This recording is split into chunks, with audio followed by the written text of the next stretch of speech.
நமஸ்தே viewers. இப்ப நம்ம பார்க்க போறது விஷாரத் பூர்வாத்தோட செகண்ட் பேப்பர். இதுக்கு நான் Shri Ramana model question paper August 24 எடுத்திருக்கேன். டோட்டல் மார்க்ஸ் பாத்தீங்கன்னா 100 அண்ட் 3 hours நமக்கு டைம் இருக்கு. இது வந்து August 2024 model question paper. Okay, so இப்ப நம்ம பாக்குறது வந்து I told you ராஷ்டிரபாஷா Visharad Purvardh 2 paper. இதுக்கு நம்ம டோட்டலி 4 டாபிக்ஸ், அதாவது 4 புக்ஸ் நம்ம கவர் பண்ண வேண்டியிருக்கு. என்னன்னு பாத்தீங்கன்னா நவீன ஹிந்தி வியாக்கரன், ஹிந்தி நிபந்த் சங்கலன், வியாவஹாரிக் ஹிந்தி, அனுவாத் அபியாஸ். இந்த 4 பார்ட் நம்ம கவர் பண்ணாதான் இந்த செகண்ட் பேப்பரோட போர்ஷன்ஸ் வந்து கம்ப்ளீட் ஆகும். சரியா? சோ இதுல வந்து பாத்தீங்கன்னா ஃபர்ஸ்ட் பார்ட் வந்து किन्हीं 4 प्रश्नों के उत्तर दीजिए. இதுல வந்து 4 क्वेश्चंस्க்கு உங்களுக்கு ஆன்சர் பண்ண சொல்லிருக்காங்க. இது எதுல இருந்து கொடுத்திருக்காங்கன்னா நவீன் ஹிந்தி வியாக்கரன், அதாவது இந்த क्वेश्चंस எல்லாமே grammar based questions. Okay, detail questions, அதாவது 4 क्वेश्चंस தான் நீங்க ஆன்சர் எழுத போறீங்க.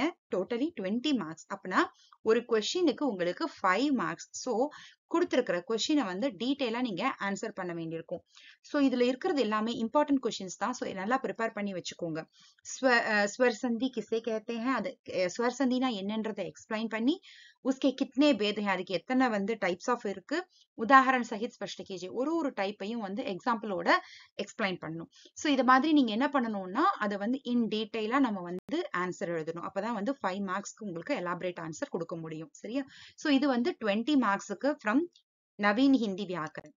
நெக்ஸ்ட் பாத்தீங்கன்னா ஒரு செகண்ட் கொஸ்டின்ல வந்துட்டு அதுல வந்து நிறைய வந்து உள்ள வந்து சப்டிவிஷன்ஸ் இருக்கு. அ ஆ இ சொல்லிட்டு அதுல ஃபர்ஸ்ட் பாத்தீங்கன்னா சுத் கீஜியே, இதுவும் வந்து கிராமர் டாபிக் தான். சோ இந்த செகண்ட் பார்ட் இருக்கு இல்லையா, அதுவும் வந்து கிராமர் பார்ட் தான். First one is grammar and the second one is grammar. Okay, first ஒன்ல வந்து क्वेश्चन ஆன்சர்ஸ் இருக்கும், செகண்ட் ஒன்ல வந்து எக்ஸசைசஸ் இருக்கும். சோ சுத் கீஜியேனா you have to correct it. இப்போ ஒரு லைன் கொடுத்திருப்பாங்க, அதுல சம் மிஸ்டேக் இருக்கும், நீங்க அதை கரெக்ட் பண்ணி எழுதணும். சரியா? அடுத்து பார்ட் என்ன பாத்தீங்கன்னா சூச்சனா கே அனுசார் பதிலியே, according to the information you have to எழுத சொல்லிருக்காங்க. You have to write according to the information.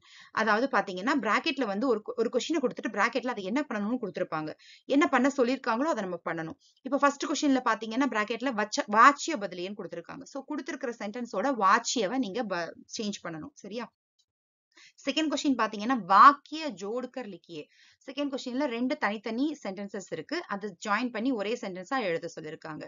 Third question பாருங்க, அபூர்ண வர்த்தமான் கால்மே லிக்கியே.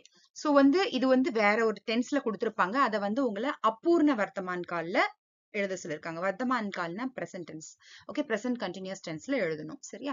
சோ ஸ்கூல் கே छात्र बीमार हैं, இந்த சென்டென்ஸ் என்ன பண்ண சொல்லிருக்காங்கன்னா बीमार के बदले बीमारी का प्रयोग कीजिए. बीमार எடுத்துட்டு அதுக்கு பதிலா बीमारी அப்படிங்கிற வேர்டை யூஸ் பண்ணி இந்த சென்டென்ஸை மாத்த சொல்லிருக்காங்க.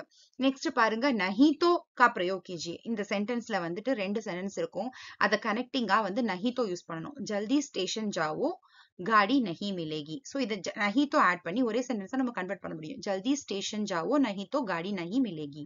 ஓகே, சோ இந்த மாதிரி நம்ம பண்ண முடியும். சரியா? இப்போ வந்து இந்த முதல்ல நம்ம பார்த்த क्वेश्चन ஆன்சர்ஸ்க்கு 20 மார்க்ஸ். இப்போ இதுல இருந்து 5 + 5 வந்து 10. சோ டோட்டலி 30 மார்க்ஸ் ஆயிடுச்சு.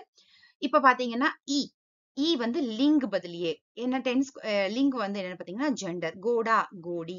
சோ அந்த மாதிரி என்ன பண்ணணும், உங்களுக்கு வந்து ஜெண்டர், அதாவது மாஸ்குலைன் டு ஃபெமினைன் நம்ம வந்து சேஞ்ச் பண்றோம். சரியா? சோ இது வந்து 5 மார்க்ஸ்க்கு உங்களுக்கு கொடுத்திருக்காங்க. ஓகே, கொடுத்திருக்கிற எல்லாமே நம்ம அட்டென்ட் பண்ணணும். 10 கொடுத்திருக்காங்க, சோ 10 எழுதணும். Each question carries half mark. Okay, next part is வச்சன் பதிலியே.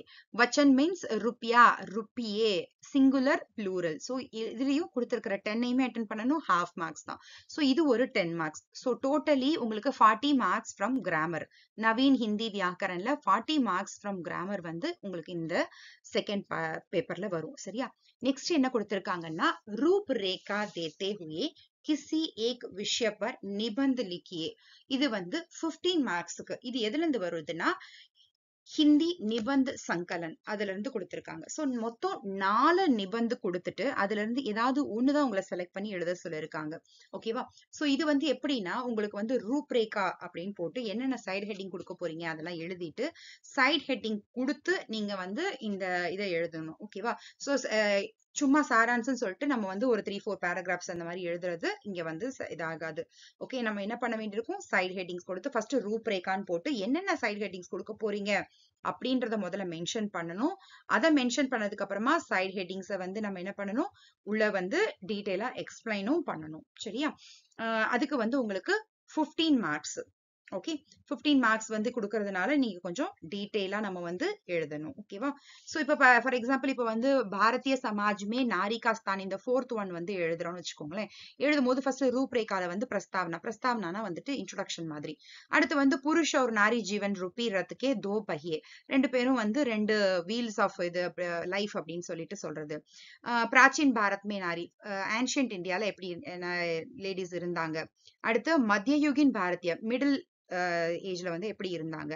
அண்ட் ஆதுனிக் யுகுமே நாரி பிரதிஷ்டா, இப்ப வந்து லேடிஸ் வந்து எப்படி இருக்காங்க. பశ్చాத்திய நாரிகா அனுகரன், அது வெஸ்டர்ன் லேடிஸ் எப்படி இருக்காங்க. உபசன்ஹார், அட் த எண்ட் வந்து நம்ம நிஷ்கர்ஷ் மாதிரி ஃபினிஷ் பண்றது. சோ இந்த மாதிரி நீங்க சைட் ஹெட்டிங்ஸ் கொடுத்து பண்ணும்போது தான் உங்களுக்கு வந்து நிபந்த் லேகன் வந்து ஃபுல்ஃபில் ஆகும். சரிங்களா? இப்ப நெக்ஸ்ட் தேர்ட் வந்து பாத்தீங்கன்னா லெட்டர் ரைட்டிங். லெட்டர் ரைட்டிங் வந்து 15 மார்க்ஸ் கொடுத்திருக்கு. சோ இது இந்த நிபந்த சங்கலன்ல அந்த புக்ல இருந்து உங்களுக்கு 15 மார்க்ஸுக்கு. சரியா? இப்ப தேர்ட் புக் இது வந்து எதுல வரும்னா வியாவஹாரிக் ஹிந்தி அப்படின்ற ஒரு புக் இருக்கு இல்லையா, அதுல இருந்து தான் வந்து உங்களுக்கு இந்த ரெண்டு லெட்டர்ஸ் கொடுத்திருக்காங்க. திஸ் ஆர் தட், யா அப்படின்னு கொடுத்திருக்காங்க இல்லையா. சோ ரெண்டுல ஏதாவது ஒரு லெட்டர் தான் நீங்க வந்து எழுதணும். சரியா? இப்ப வந்து இதுல வந்து பாத்தீங்கன்னா உங்களுக்கு கமர்ஷியல் லெட்டர்ஸும் கொடுத்திருப்பாங்க, அபிஷியல் லெட்டர்ஸும் கொடுத்திருப்பாங்க. ஒன்லி கமர்ஷியல் லெட்டர்ஸ் மட்டும்தான் நம்ம வந்து எக்ஸாம் ஓரியன்டடுக்கு நம்ம படிக்க வேண்டியிருக்கும். அபிஷியல் லெட்டர் வந்து ஜஸ்ட் ஃபார் நாலேஜ் தான் கொடுத்திருக்காங்க. சோ நீங்க அதை வந்து மெமரைஸ் பண்ண வேண்டிய நெசசிட்டி இல்லை. சோ நீங்க படிக்க வேண்டியது வந்து கமர்ஷியல் லெட்டர்ஸ். ஓகே, சோ இது இல்லைன்னா அது ரெண்டுல ஏதாவது ஒண்ணு உங்களுக்கு எது நல்லா தெரியுமோ அதை செலக்ட் பண்ணி எழுதிக்கோங்க. சரியா? சோ 15 மார்க்ஸ் வந்து வியாவஹாரிக் ஹிந்தில இருந்து இப்போ முடிச்சிருக்கோம். அடுத்து பாத்தீங்கன்னா சேம் வியாவஹாரிக் ஹிந்தில தான் இந்த 5th கொஸ்டினும் வந்திருக்கு. அது என்னன்னா சம்ஷிதிகரன், ப்ரிசிஸ் ரைட்டிங், அதாவது ஷார்ட் பண்ணி எழுதுறது. ஒரு பேராகிராஃப் கொடுத்திருப்பாங்க, அதை வந்து வித் ஃபுல் மீனிங்கோட நீங்க வந்து ஷார்ட் பண்ணி அதை எழுதணும். சோ அதுக்கு வந்து உங்களுக்கு 10 மார்க்ஸ் உங்களுக்கு கொடுக்குறாங்க.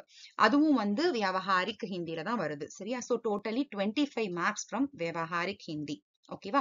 சோ தெளிவா படிச்சுட்டு நம்ம வந்து அதை வந்து ஷார்டன் பண்ணி எழுதணும். மீனிங்ல எந்த சேஞ்சஸும் வராத அளவுக்கு நீங்க ஷார்டன் பண்ணணும். ஓகே, நெக்ஸ்ட் பாத்தீங்கன்னா அனுவாத் அபியாஸ் 5ல இருந்து உங்களுக்கு வந்து அனுவாத் அபியாஸ் 5 அப்படிங்கிற புக்ல இருந்து தான் இந்த டிரான்ஸ்லேஷன் கொஸ்டின்ஸ் வரும். ஃபர்ஸ்ட் பாத்தீங்கன்னா ஹிந்தி டு இங்கிலீஷ், ஹிந்தில கொடுத்திருக்கிற இந்த பேராகிராஃப நீங்க வந்து எந்த லாங்குவேஜ்ல எழுத போறீங்களோ, அதாவது நம்ம பார்த்தோம்னா பிராந்திய பாஷாமே அனுவாத் கீஜியே அப்படிதான் கொடுத்திருக்காங்க. அதாவது இப்ப நீங்க உங்க ரீஜனல் லாங்குவேஜ், நீங்க வந்து you are strong in Tamil அப்படின்னா நீங்க தமிழ்ல டிரான்ஸ்லேட் பண்ணலாம். இல்லைன்னா நீங்க வந்து உங்களோட மதர் டங் வந்து நீங்க தெலுங்கு இல்ல கன்னடா, என்ன நீங்க மதர் டங்கோ நீங்க எதுல எழுத போறீங்களோ அதை நீங்க முதல்ல மென்ஷன் பண்ண வேண்டியிருக்கும். டிரான்ஸ்லேஷன் என்னன்னு சொல்லிட்டு ஒரு காலம் வந்து பேப்பர்ல இருக்கும், அதுல மென்ஷன் பண்ண வேண்டியிருக்கும். அந்த ஒரு லாங்குவேஜ் தான் நீங்க யூஸ் பண்ண முடியும். அப்படி யூஸ் பண்ணும்போது நீங்க வந்து எந்த லாங்குவேஜ்ன்றதை செலக்ட் பண்ணிக்கோங்க. இப்ப பாத்தீங்கன்னா மோஸ்ட்லி கிட்ஸ் வந்து தமிழ்லாம் அவ்வளவு ஸ்ட்ராங்கா இல்ல. சோ எல்லாருமே வந்து இங்கிலீஷ்ல தான் எழுதுறாங்க. சோ அதனால 90% வந்து இந்த கொஸ்டின் வந்து இங்கிலீஷ்ல தான் கிட்ஸ் வந்து இப்ப அட்டன் பண்ணிட்டு இருக்காங்க. சோ இந்த 6th கொஸ்டின் வந்து பாத்தீங்கன்னா உங்களுக்கு ஹிந்தி டு இங்கிலீஷ் டிரான்ஸ்லேஷன், அதுக்கு வந்து 10 மார்க்ஸ். ஓகே, 7th கொஸ்டின் பாத்தீங்கன்னா இங்கிலீஷ் இல்லைன்னா உங்களோட பிராந்திய பாஷா எதையாவது ஒண்ணு படிச்சு பார்த்து நீங்க அந்த பேராகிராஃபை புரிஞ்சுக்கிட்டு அதை வந்து ஹிந்தில டிரான்ஸ்லேட் பண்ணணும். அதுக்கு வந்து 10 மார்க்ஸ். ஸோ 10 + 10 20 மார்க்ஸ் ஃபார் அனுவாத் அபியாஸ், அதாவது translation. Translation Hindi to English and English or regional language to Hindi. Okay, so இவ்வளவுதான் உங்களுடைய செகண்ட் பேப்பர். ஓகே, ஸோ மொத்தம் வந்து நம்ம மொத்தம் 4 புக்ஸ்ல இருந்தும் பிரிச்சு நம்ம என்னென்ன வந்திருக்குன்றத பார்த்தாச்சு. ஸோ தெளிவா நீங்க என்னென்ன படிக்க போறீங்க அப்படின்றத பாத்துக்கோங்க. அண்ட் இதுல கொடுத்திருக்கிற கொஸ்டின்ஸ் எல்லாமே இம்பார்ட்டன்ட் கொஸ்டின்ஸ், நல்லா ப்ரிப்பேர் பண்ணி பாத்துக்கோங்க. சரியா? All the best for your exams. தன்யவாத்.